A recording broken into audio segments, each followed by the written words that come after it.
Alam nyo, ito yung kailangan talaga nating senador. Nakaka-proud kasi mayroong isang senador na ganito ang tapang, talino, lakas ng loob at seryoso sa kanyang trabaho.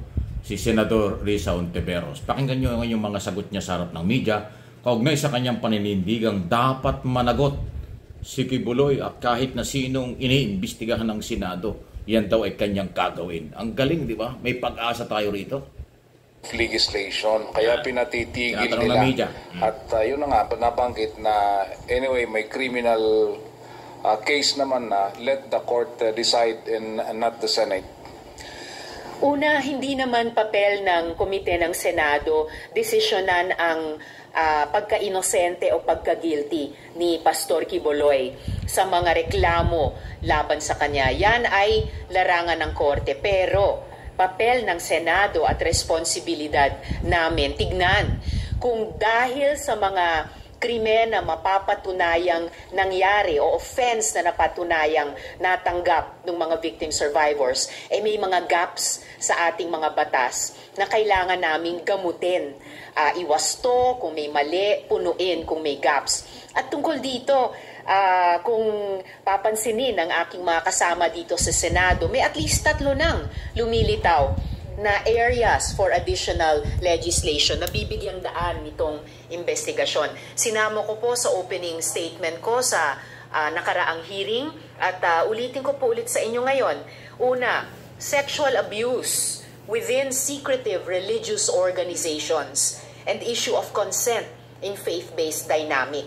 Kapag po ang isang tao, halimbawa isang babae o isang menor de edad, ay pinaniwalaan na itong tao ay isang di lamang mataas na religious leader, kundi embodiment pa ng Diyos. At ang pagsilbi sa kanya ay nangangailangan ng kahit anong sakripisyo, pati sakripisyo ng sariling kalayaan at katawan.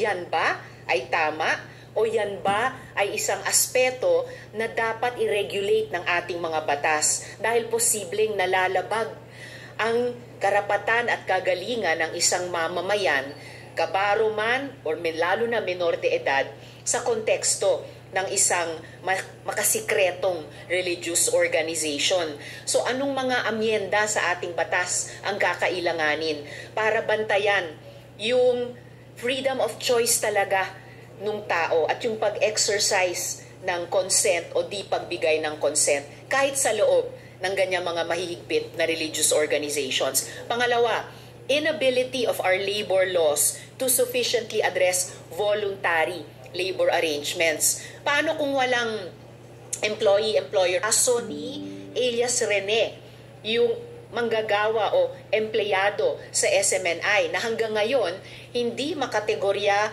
ng DOLE ni ng SSS sa kung anong kategorya ng manggagawa o empleyado o mamamayan na may karapatan sa social protection siya nakalagay. Dahil sa ngayon parang bulag pa yung batas natin doon. At pangatlo, last and not the least, interaction of our anti-trafficking laws with the constitutional principle of religious freedom.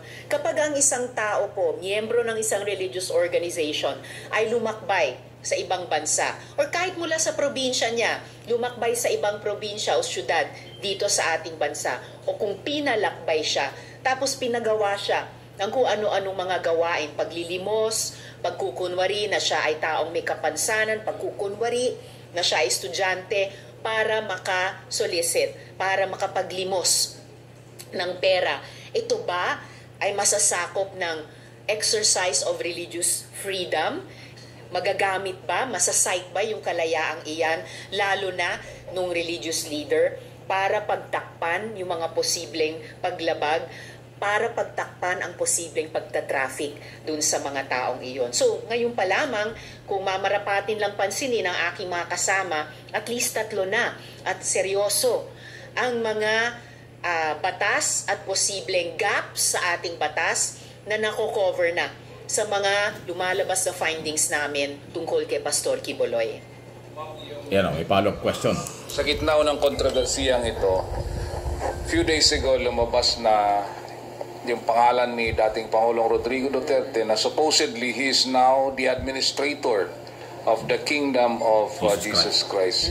Ano ang nakikita niyong mensahe na gustong iparating nito amidst the controversy sa inyong komite? Ewan ko kung gusto nilang iparating, pero yung mensaheng nakakarating sa publiko, lalong dumadami ang mga issue. Lalong lumilinaw kung ganong intertwined ang mga interes, maging ang mga economic interes ni Duterte at ni Pastor Quiboloy. Dahil usually po ang nag-aatas ng isang administrator sa kanyang properties ay isang tao na hindi kayang siya ang mga siwa sa mga properties niya. So, ganon kataas, kalaki ang pagtitiwala at pagsasakamay ni Quiboloy kay Duterte sa kanyang mga ari-arian. May kasabihan pa nga, di ba? Tell me who your friends are and I'll tell you who you are.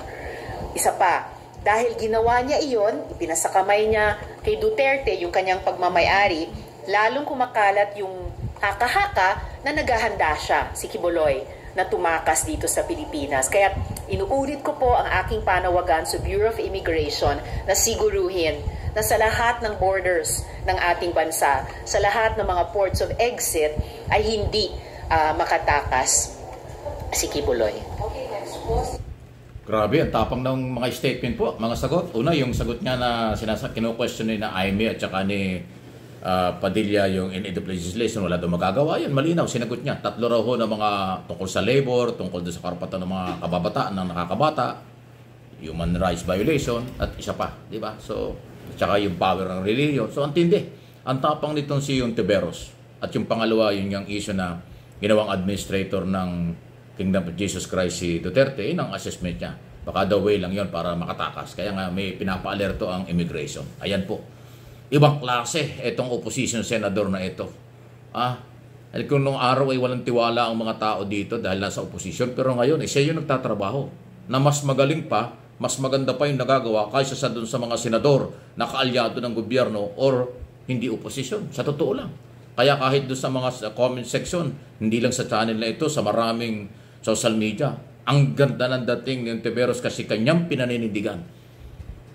Sa tagal ng panahon, kasi may mga biktima dyan, umano na 15 years, 10 years, 20 years na kasi matagal na panahon yung nangyayari yan. Mula sa kabataan na naging dalaga at yung iba nga dyan, 15 years old, 12 years old, na ngayon 30 years old na, ay nagiging biktima pa. Umano, so ganun katulad ng mga cases sa Amerika. Ang lupit, So ayan, hindi talaga uobra ang kahit sino dyan. Yan ang senador na kailangan natin. Babae siya, pinaninindigan niya na ngayon ay araw at buwan ng kababaihan, ang tapang ng dating, at may prinsipyo, alam ang trabaho at ginagawa. Sana all, kaya lang hindi